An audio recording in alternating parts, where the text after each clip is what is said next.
धाकड़ खबर, बेखौफजुमा बेबाक अंदाज।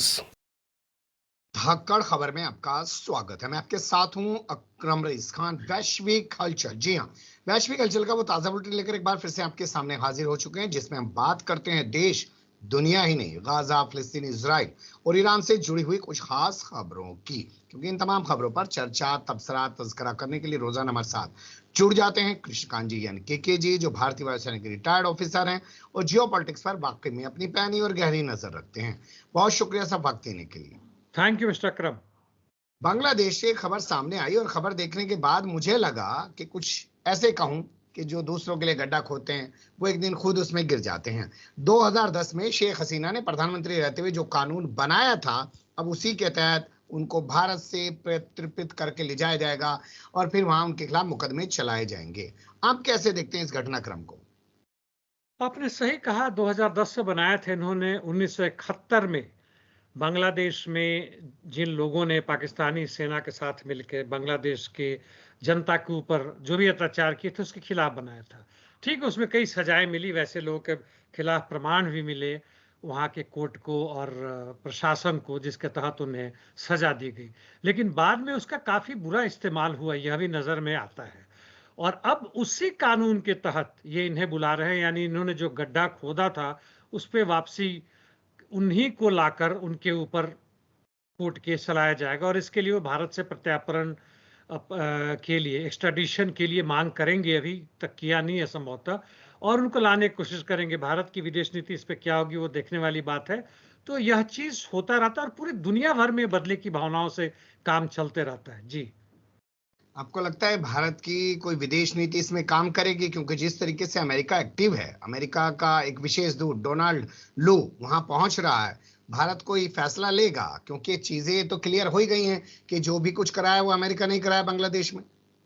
इसमें संदेह नहीं है। डोनाल्ड लू का भी वैसे नाम आता है और काफी हाई लेवल के असिस्टेंट सेक्रेटरी है वहाँ के defence and foreign affairs south Asia के लिए, और यहाँ पे आ रहे हैं। इनका बड़ा ही वैसे बदनाम है, वो ना बात करने का तरीका है ना कुछ है। पाकिस्तान में भी गए थे तो वहाँ भी हंगामा इन्होंने किया था, और यहाँ भारत भी आ रहे हैं कहने के लिए 2+2 के तहत आ रहे हैं, यानी यहाँ के डिफेंस मिनिस्ट्री और फॉरेन मिनिस्ट्री वहाँ के डिफेंस और फॉरेन मिनिस्ट्री के साथ मिलकर बातचीत करने के लिए लोग आ रहे हैं।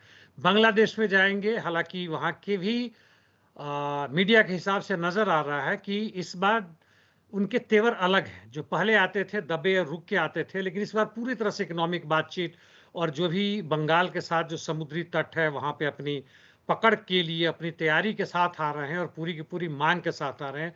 केवल नॉर्मल ट्रेड रिलेशन के लिए नहीं आ रहे हैं ये लोग। जी, चाइना खामोश बैठा हुआ है पूरे घटनाक्रम पे सर। अमेरिका जो है इतना हस्तक्षेप बढ़ाता जा रहा है बांग्लादेश में, क्या लग रहा है? चाइना कुछ कर भी नहीं सकता इस हालात में, जबकि वहां सत्ता बदल गई है। तो उसकी नीति इसमें बड़ी स्पष्ट है कि काफी लंबे समय तक वो देखते हैं क्या हो रहा है। यदि अंदर से कुछ कर भी रहे हैं तो खुलेआम नहीं करेंगे, बताना बड़ा मुश्किल होता है क्या होता है।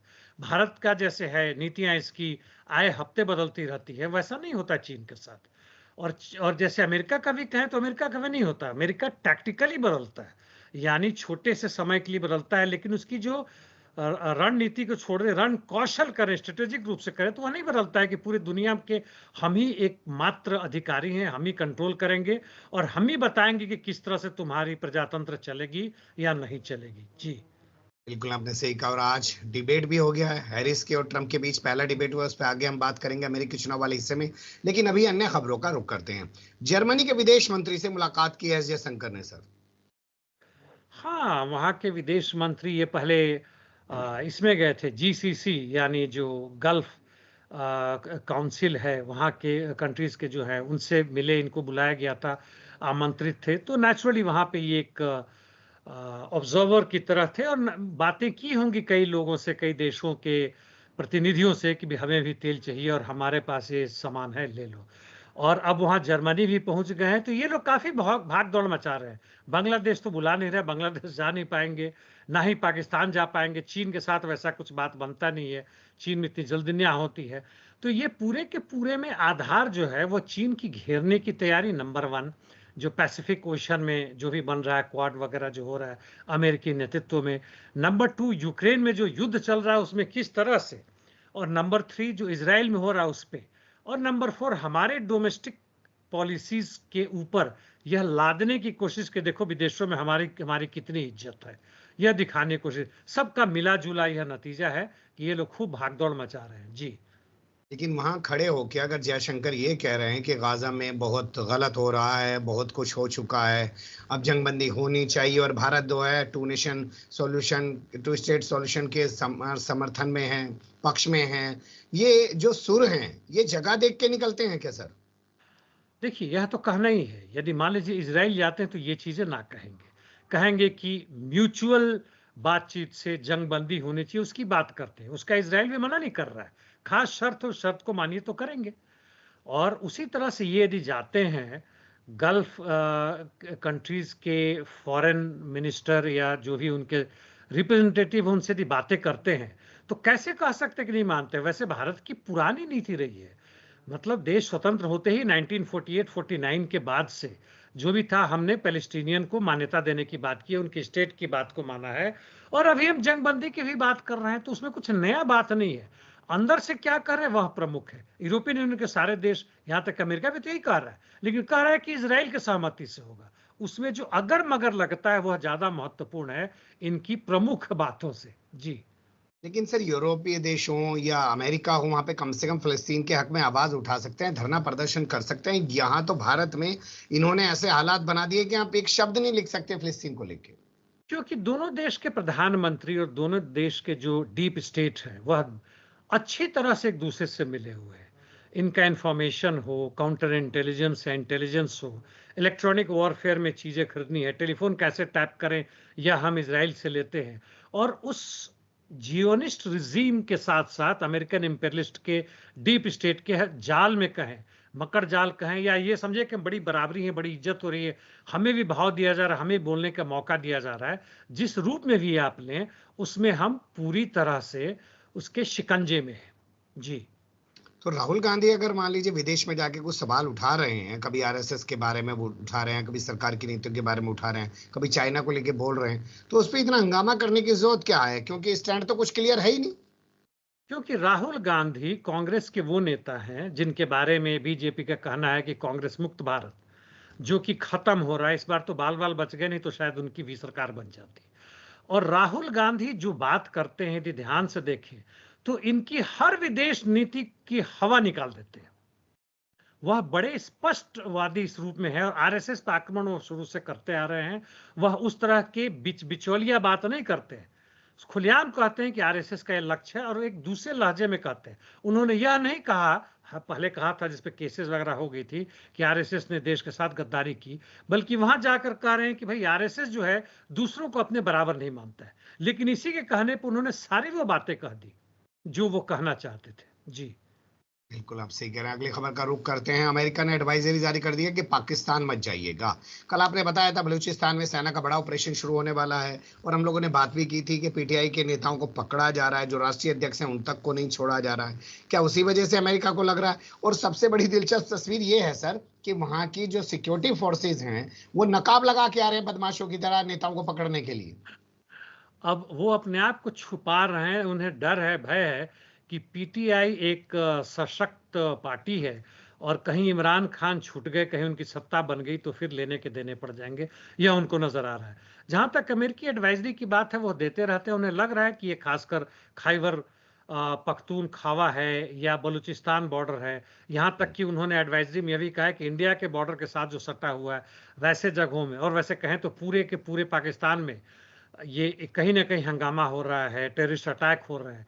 तो उन्होंने कहा कि वहां जाने से अवॉइड करें, जो अपने देश के नागरिकों के लिए एक सही एडवाइजरी है। जी यहाँ क्या हुआ सर? ये मालदीव में जो मंत्री इस्तीफा देने लगे हैं, क्या कुछ बड़ा घटनाक्रम होने जा रहा है? क्या सरकार फिर से उथल पुथल होगी या चुनाव होगा? नहीं, आपको याद होगा जब से ये मुइजू वहाँ के राष्ट्रपति बने, तो खैर वो भारत विरोधी एक तरह से है। सबसे पहले उन्हें, मतलब जो भी नया राष्ट्रपति बनता था या राष्ट्रपति पद लेता था वो पहले भारत आता था। अभी वो पहुंच गए टर्की, उसके बाद से गए चीन, अब हाल फिलहाल में बाद में इधर इंडिया में आया, जबकि प्रधानमंत्री मोदी का वो शपथ ग्रहण कार्यक्रम था उसमें आए थे, और इस बार उनकी आने की बात हो रही थी। लेकिन इसी बीच में उस दौरान में उनके जो उप मंत्री थे तीन थे, उन्होंने मोदी के खिलाफ कुछ एक पोस्ट डाला था या भारत के झंडा को लेकर या कुछ था, जिसपे इन्हें सस्पेंड कर दिया गया था, क्योंकि कहा गया था कि भाई जो भी करो वो एक दायरे में, एक गरिमा के साथ करो, ऐसे मत करो। हमारी जो भी नीति है, हम भारत के सैनिकों को हटा रहे हैं, हमारा संबंध चीन से बेहतर होगा, लेकिन उसमें करो। और ये लोग अभी भी सस्पेंडेड थे। तो जब खुद वहां के राष्ट्रपति यहाँ के प्रधानमंत्री के बुलाने पर आने वाले हैं, आज नहीं तो कल जब भी है, तो इन्होंने कहा तब हम इस मंत्रालय में रह क्या करें, इन्होंने इस्तीफा दे दिया है। तीसरे एक अभी भी है। देखिए आगे किस तरह से करवट बदलता है ऊंट। जी, दो तस्वीरें हैं सर। एक तरफ चाइना के साथ मिलकर रूस इतनी बड़ी मिलिट्री एक्सरसाइज कर रहा है कि अखबार मीडिया छाप रहा है कि 30-40 साल के इतिहास में किसी देश की इतनी बड़ी मिलिट्री एक्सरसाइज नहीं हुई। और वहीं दूसरी ओर यूक्रेन मॉस्को पर सीधे ड्रोन बरसा दे रहा है। कैसे देखते हैं इन दोनों चीजों को? जहां तक ये एक्सरसाइज की बात है, सही में बहुत बड़ा है। सोवियत जमाने के बाद से, यानी जब से रशिया बना है, इतने बड़े भारी मात्रा में, बड़ी संख्या में जहाजों का, जिसमें 400 जहाज ले रहे हैं, कई सौ फाइटर्स हैं, 90,000 के आसपास ट्रूप्स हैं, सब भाग ले रहे हैं। तो एक तरफ जहां हम देख रहे हैं कि पूरी की पूरी वेस्टर्न मीडिया कह रही है कि रशिया के पास अब रिजर्व फोर्सेस नहीं है, तो पूरी दूसरी तरफ देखें तो एक्सरसाइज किए जा रहे हैं, आए दिन एक्सरसाइज करे, बड़ा से बड़ा एक्सरसाइज कर रहे हैं। केवल ये तो समुद्र का है, वो धरती पर भी कर रहे हैं, मतलब जो लैंड है उस पर भी कर रहे हैं कई जगहों पे। उनके फौज कई जगह हैं, जैसे सीरिया में है, अजरबैजान एंड आर्मेनिया के बॉर्डर पे है, लाख से अधिक हैं, और दूसरे जगहों में तो इनकी कमी नहीं है। जहां तक यूक्रेन की बात है, अब वह उसको एक तरह से अधिकार मिल गया है अमेरिका और बाकी सबों के साथ, फ्रांस जर्मनी से पहले ही मिल गया था, कि जो भी अस्त्र शस्त्र इन्होंने दे रखा है, लॉन्ग रेंज मिसाइल है। पहले था कि आप रशिया के डीप में, अंदर में नहीं मारेंगे, लेकिन अब देखा कि कुर्स्क पे भी आक्रमण कर दिया। रशिया कहीं से भी परमाणु बम की बात नहीं कर रहा है, अधिक से अधिक अपने पॉलिसी चेंज करने की बात कर रहा है।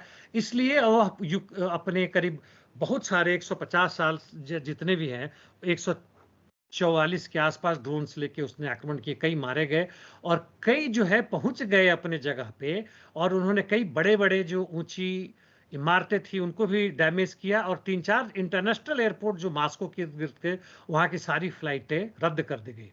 इस बीच में एक नया चीज यह हुआ कि कुर्स्क में कहने के लिए रूस के पास फौज की कमी होने के बावजूद उन्होंने पिछले करीब 1.5 दिन से, यानी कल अर्ली मॉर्निंग से शुरुआती है, रात से उन्होंने भारी मात्रा में कुर्स्क में आक्रमण किया है। और कहते हैं कि 10% लैंड, यानी मान लीजिए 1000 स्क्वायर किलोमीटर था, तो 100 स्क्वायर किलोमीटर से अधिक अपने कब्जे में फिर से वापस ले लिए। यानी उनके ताकतों में कमी नहीं आ रही। पूरे पूर्व में ही जो लड़ाइयां चल रही थी, जहां बढ़ रहे थे जिस इलाके में, सबका नाम लेना जरूरी नहीं है अभी, वहां भी बढ़ रहे हैं। तो युद्ध जो है सो पूरे उफान पे है, और मुझे लग रहा है कि हम कहीं ना कहीं कदम बढ़ा रहे हैं उस तरफ जहां नेटो के भी सैनिक है। वॉर सक्स, यानी वह खींचता है आपको अपने अंदर में, वह उसकी अपनी गति होती है। आप एक बार घुस गए तो चाह के भी नहीं निकल पाते हैं, और हम पूरे विश्व युद्ध की तरफ सीधे की सीधे बढ़ रहे हैं। जी, मतलब आप ये कह रहे हैं कि मिलिट्री एक्सरसाइज पड़े कितनी बड़ी हो रही हो, यूक्रेन अगर जो घबरा नहीं रहा है, डर नहीं रहा है, वो सिर्फ इसलिए कि नाटो वहां पे उसके पीछे खड़ा है, अमेरिका उसके पीछे खड़ा है, और वो कह रहा है कि मारो रूस को जहां भी मारना है। बिल्कुल बिल्कुल वही है। और अमेरिका यह भी देख रहा है कि भाई रूस यदि परमाणु हथियार का इस्तेमाल नहीं कर रहा है, तो रूस भले ही जीत जाए, उसको इतना कमजोर कर दिया जाए कि आगे आने वाले कई दशकों में हमारे खिलाफ आवाज ना करे, आर्थिक रूप से, राजनीतिक रूप से पुतिन को हराकर। और यह इसकी पूरी कोशिश है। और उसके जहां भी रूस के तेल के खजाने हो, फैक्ट्रीज हो, आर्म्स एम्युनिशंस बनाने के हो, एयरपोर्ट हो, जो नेता बड़े बड़े हैं या दूसरे ढंग के हैं, सबको मारो। जितना हमने अस्त्र शस्त्र भेजा है उसको बर्बाद ना होने दो। हमारे सिटीजन्स के टैक्सेस से खरीदे गए हैं, उसका इस्तेमाल रूस के खिलाफ जरूर करो। और जहां तक जेलेंस्की की बात है, वह कर रहे हैं। जी, कुर्स्क की जो आप बात कर रहे हैं, अगर धीरे धीरे करके रूस ने अपने इस इलाके को वापस पा लिया, तो जो कोशिश लग रही थी यूक्रेन की या अमेरिका की कि इसके जरिए एक दबाव बनाया जाएगा, रूस से समझौता कर लिया जाएगा, जंगबंदी हो जाएगी, वो नहीं होगा फिर? यह बिल्कुल बढ़िया सवाल है। इस पर कई तरह के, पूरे यदि मीडिया में देख लें तो सैकड़ों मतलब इस पे विश्लेषण आ रहे हैं। तो इमीडिएट जो गेन था कि रूस को हम नीचा दिखा दें, रूस की बेइज्जती कर दें, उसके ड्रोन्स मास्को तक पहुंच रहे हैं, इंटरनेशनल फ्लाइट्स कैंसिल हो रहे हैं, कुर्स्क में 1000 वो क्लेम कर रहे हैं जेलेंस्की की 1300-1400 स्क्वायर किलोमीटर है, जो भी हो वहां तक कब्जा कर लिया। लेकिन इससे बड़ा गड़बड़ ये हुआ कि शुरुआती दौर में 2-3 हजार भेजा, फिर 10,000 भेजा, अब उसके 20 से 25 हजार सैनिक हैं, जिसमें 10,000 मारे गए, 1,000 से अधिक टैंक और दूसरी तरह के बख्तरबंद गाड़ियां यानी आर्मर्ड व्हीकल्स जो है, मिलिट्री व्हीकल्स, वो बर्बाद कर दिए गए। और उसके बहुत सारे सज्जो सामान जो मिलिट्री के थे, जो इधर रोकने के लिए पूर्व दिशा में कोशिश करनी, तो बर्बाद हो गए। यानी वो स्ट्रेटेजिकली बड़ा ही कमजोर एक निर्णय लिया गया, केवल कुछ समय के लिए कूदने के लिए, और इससे यूक्रेन और उसके जितने भी पीछे थे और भी कमजोर हो गए। और आने वाले करीब हफ्ते 2 हफ्ते में, यानी इस विंटर शुरू होने के पहले, यूक्रेन की बहुत बर्बादी अभी दिख रहा है सामने। जी, ये वियतनाम वाले महोदय जी, नेताजी जो पहुंचे हैं मॉस्को और पुतिन से मुलाकात की है, क्या वो जो बाढ़ आई है वहां पे उसकी वजह से पहुंचे हैं सर? बाढ़ में भी है, पुतिन ने उस पर अपनी सहानुभूति दिखाई है, और पार्लियामेंट के हेड हैं इसलिए बड़े नेता हैं। और वियतनाम का चूंकि लेफ्ट का, वामपंथी का वो रहा है, हालांकि अब अमेरिका के साथ बहुत बढ़िया संबंध हो गया है, लेकिन फिर भी अपना एक थोड़ा सा इंडिपेंडेंट उनका अपनी समझ है। और चीन से वो बहुत तकरीबन करीबी इसलिए नहीं रखना चाहते कि चीन से भी उनका युद्ध हो चुका है।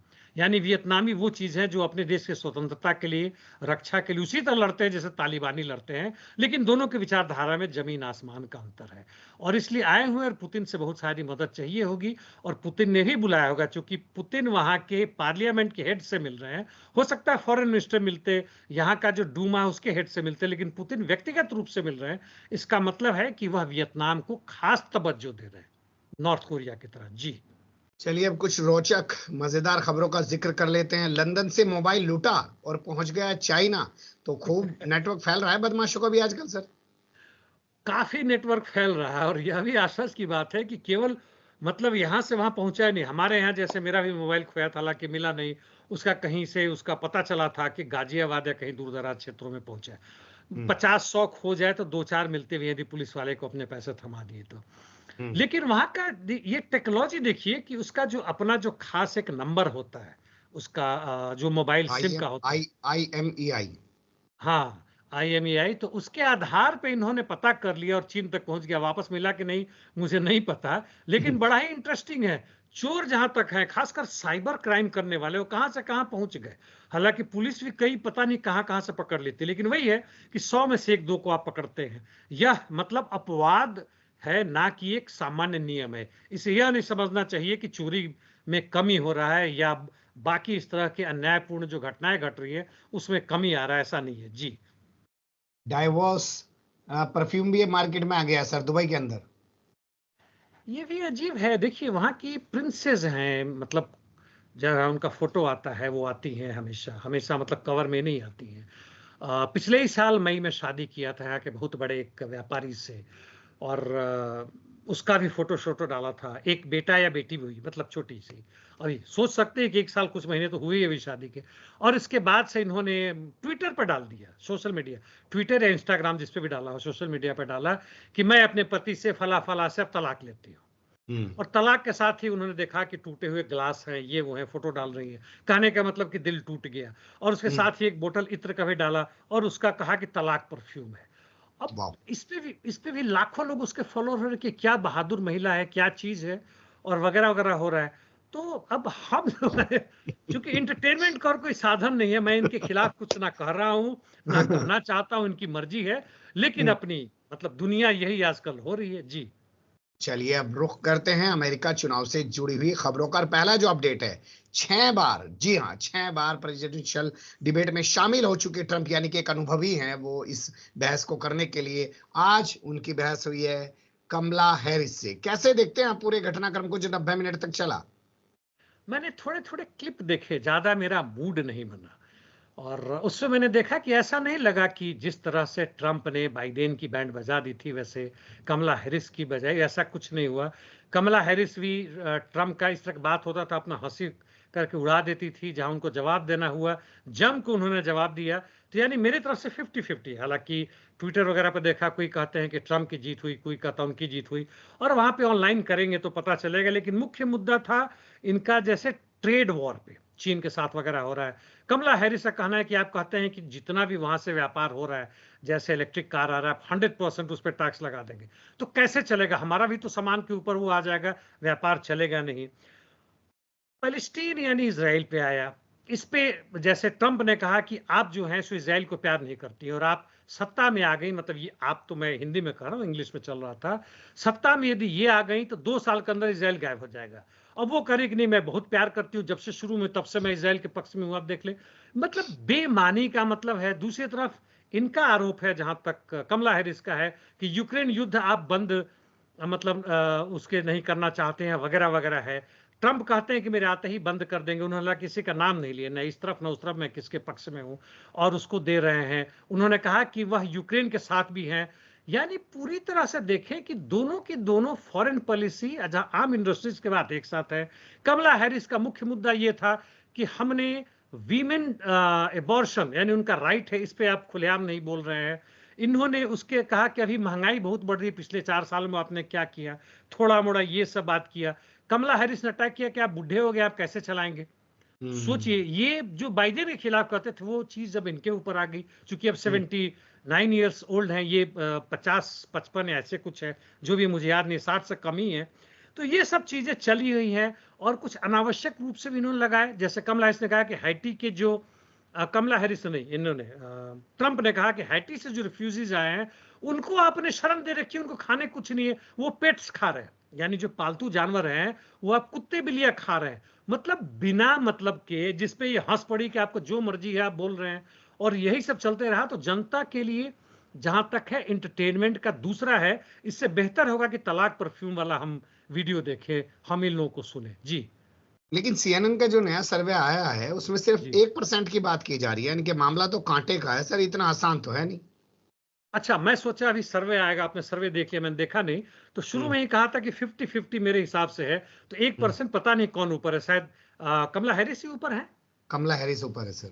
ऊपर है तो ठीक है, तो 1% से कोई खास नहीं होता है। और इन दोनों की बेवकूफियां, अंधविश्वास और अज्ञानता है, उससे जनता के ऊपर यदि वास्तव में असर पड़े, यदि ऑल्टरनेटिव की बात हो, ऑल्टरनेटिव पॉलिटिक्स की बात हो, तब एक बात समझ में आती है, नहीं तो ये सब शुद्ध बकवास है। जी। बिल्कुल आपने सही कहा है, जो ये चल रहा है ना कि एक बार तो एक बार में, इससे बदलने वाला कुछ नहीं है।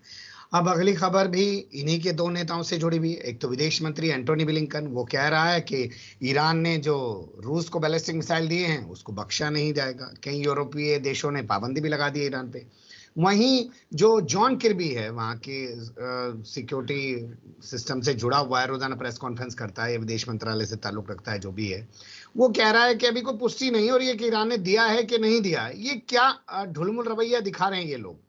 ये एक्सट्रीम हिपोक्राइट्स हैं, पाखंडी हैं, जो ही जितना झूठ हो। हालांकि मुझे संदेह हो गया था कि ये बार बार ईरान के ऊपर जो आरोप लगा रहे हैं कि तुम बैलिस्टिक मिसाइल दे रहे हो, और यूएवीज यानी ड्रोन्स दे रहे हो, और फतह 360 यानी मोस्ट एडवांस जो है शॉर्ट रेंज मिसाइल दे रहे हो। नॉर्थ कोरिया के ऊपर जो भी था इनको करना हो गया। इसके चक्कर में इन्होंने तकरीबन 30-40 लोगों के खिलाफ, और इनके शिप्स हैं ईरान के और रूस के, उसके ऊपर बैन लगा दिया।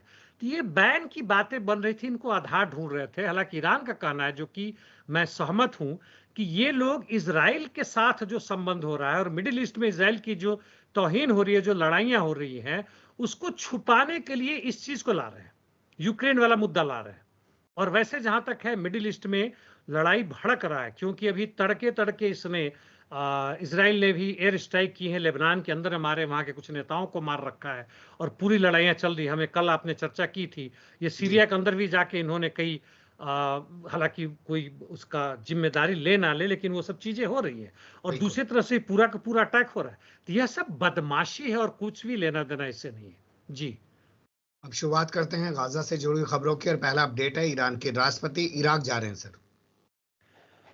ठीक है, इन दोनों का, हालांकि इराक जा रहे हैं तो उन्होंने थोड़ा रिस्क लिया है, क्योंकि इराक पूर्णतः सेफ नहीं। हम पहले भी देख चुके हैं कि किस तरह से वो वहाँ के अंदर भी जाके ये इजराइल के और अमेरिकी के वहाँ पे आक्रमण करते रहे। हालांकि कहने के लिए तो ईरान में भी इन्होंने ठोक दिया, बात अलग है।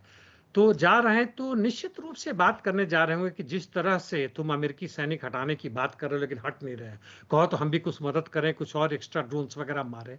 दूसरी तरफ जहां तक यदि इराक की बात है तो वहां पे अमेरिका के अलावा और जियोनिस्ट रिजीम के जो जासूस है मोसाद वगैरह, उनके अलावा तुर्की के भी सैनिक घुसे रहते हैं हमेशा, और वही हालत सीरिया में भी होता है। यानी इनकी कोई इज्जत नहीं है, कोई भी सॉवरेंटी नहीं है, अपना स्वतंत्र देश होने का बस केवल एक ढोंग मात्र है। तो इस पे बात करने गए हैं, और दोनों के बीच से जो तेल का जो पाइपलाइन जा रहा है और भी जाने वाला है कई जगह से, जो मुख्य रूप से तुर्की को बाईपास करके अजरबैजान वगैरह से आने वाला, उस पर चर्चाएं होंगी, क्योंकि धंधा जो है सो बड़ा प्रमुख चीज है, बहुत ही महत्वपूर्ण चीज है। तो ये बहुत सारी बातें हैं, और आगे आने वाले समय में किस तरह से हम लोग एक साथ मिलके, पहले भले ही हम एक साथ ना रहे हो, किस तरह से एक साथ मिलके अमेरिकी और इजरायली हेजेमोनी को, उसके उसके दादागिरी के खिलाफ हम एक साथ लड़े, ये सब बातें करने के लिए गए हुए हैं। जी। हूती जो है फिर दावा कर रहे हैं, उन्होंने MQ-9 फिर से मार गिराया अमेरिका का। हिजबुल्ला भी जवाबी कार्रवाई कर रहा है। हमास के बारे में खबरें चलाई जा रही हैं। रक्षा मंत्री योआव गैलेंट कह रहा है कि वो खत्म हो चुका है, गाजा का जो साउथ इलाका है वहां पे हम अपना ऑपरेशन बंद कर देंगे। इन तमाम चीजों को जोड़ जाड़ के, और जो ये आइडिया कभी सीरिया में हमला कर रहा है आपने बताई है, और लेबनान में हमला कर रहा है, इन तमाम चीजों को देखते हुए लग क्या रहा है सर कि ये कुछ जंग फैल रही है? सबसे बड़ी बात, यदि हमास खत्म हो चुका है तो ये लोग क्यों परेशान हो रहे हैं?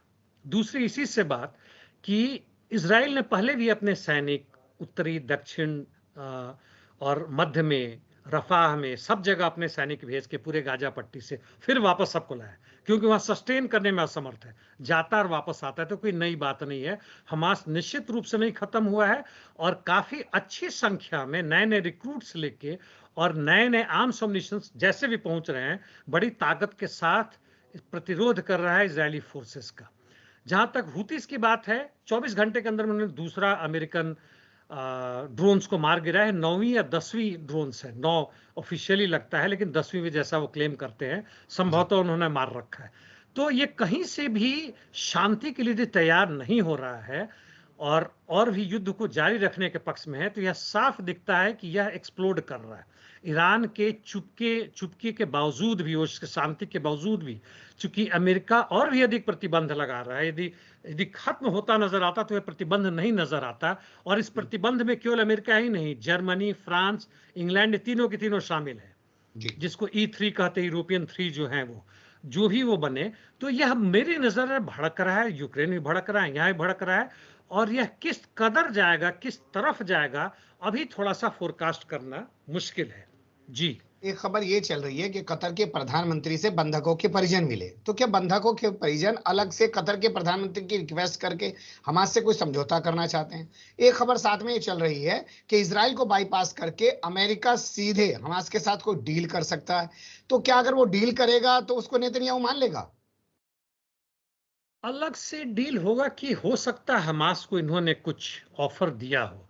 जहां तक कतर की बात है, वो मेडिएशन में हर जगह रहे हैं, इसलिए यहाँ के लोग यदि बेचैन होकर कि भाई मेरा पति या जो भी है वहाँ बंधक है, अभी 70-80 या उससे अधिक ही होंगे शायद, तो उनको छुड़वाने की प्लीज कोशिश करें। जो भी मतलब डूबते को तिनका का सहारा कर रहे हैं, हालांकि कतर उनको छुड़वा देगा, मुझे ऐसा नहीं लगता है। लेकिन अमेरिका डायरेक्ट यदि बात कर रहा है तो कुछ ना कुछ इजराइल के अंदर में भी उसकी प्रवेश है, जिसकी चर्चा हमने पहले की हुई है। यानी नेतान्याहू को दरकिनार करके नई सरकार बना के वो पूरी की पूरी गोटियां इकट्ठे बिठाने की कोशिश कर रहा है, जिससे कि वह शांति की तरफ बढ़ सके इस चुनाव से पहले। हालांकि चुनाव तो अब 1-1.25 महीने के बाद होने ही वाला है। जी। क्या ऐसे में कोई बड़ा कदम उठा सकता है अमेरिका? लगता तो है नहीं बाइडेन के रवैये को देख के। बाइडेन कुछ नहीं कर रहा है। इनफैक्ट आपके इलॉन मस्क ने एक ट्वीट भी किया था कि क्या वास्तव में, या इस तरह किया था कि मैं भूल जाता हूं कि बाइडेन राष्ट्रपति अमेरिका को वही कुछ कर रहा है। मतलब कहने का मतलब है कि यार जो कर रहा है वो पीछे के लोग कर रहे हैं, बाइडेन कर क्या रहे हैं? तो बाइडेन की बस की चीज नहीं है। अपने पूरे कार्यकाल में 40% वो छुट्टी लेके समुद्र नदी के किनारे जो है चड्डी पहन के बैठे हुए हैं। है ना, अपनी बीवी के साथ, बेटी के साथ है, जिसके साथ भी हो, और अपने कुत्तों के साथ भी घूमते फिरते रहते हैं। तो बाइडेन की कोई बात नहीं, जो लिख के दे दिया तो पढ़ देते हैं बेचारे, जहां तक उनको याद होता है। बेचारा शब्द वैसे सटीक नहीं है यहाँ पे, बिल्कुल दूसरे मतलब में कहा हूं। तो इसकी पूरी संभावना बनती है कि अमेरिका का जो भी है वह कोशिश कर रहा है, चूंकि यूक्रेन का युद्ध भड़क रहा है और अपने ऐसे चरम सीमा पहुंच रहा है जैसे किसी भी तरफ करवट ले सकता है, वहां पे संभवतः वो लोग चाह रहे हैं कि मिडिल ईस्ट में जो लड़ाई चल रहा है उसको शांत रोका जाए, जैसे उन्होंने ईरान को कुछ समय के लिए रोका हुआ है। हमास से यदि मिल रहे हैं, वास्तव में मुझे इसकी पूरी जानकारी नहीं है, और यहाँ पे इजराइल की सत्ता परिवर्तन की चुपके से सोच रहे हैं, तो इसकी जी संभावना बहुत बनती है। जी बिल्कुल, आपने बहुत सारी चीजें कही हैं, लेकिन एक लाइन आखिर में मैं यही कहूंगा कि जो जंग है गाजा की और यूक्रेन की, इसके बाद जो दुनिया बनेगी वो एक नए स्वरूप में जरूर नजर आएगी। सिर्फ जंग का खात्मा नहीं होगा, जंग बंदी नहीं होगी, और इसी वजह से अमेरिका अपने आप को बचाने के लिए पूरी ताकत के साथ दोनों जगह पर सब कुछ दांव पर लगाकर लड़ रहा है। बहुत शुक्रिया, फिर आपके साथ किसी और मुद्दे पर जुड़ने की कोशिश करेंगे। अभी के लिए इतना ही, धन्यवाद। Thank you mister Akram.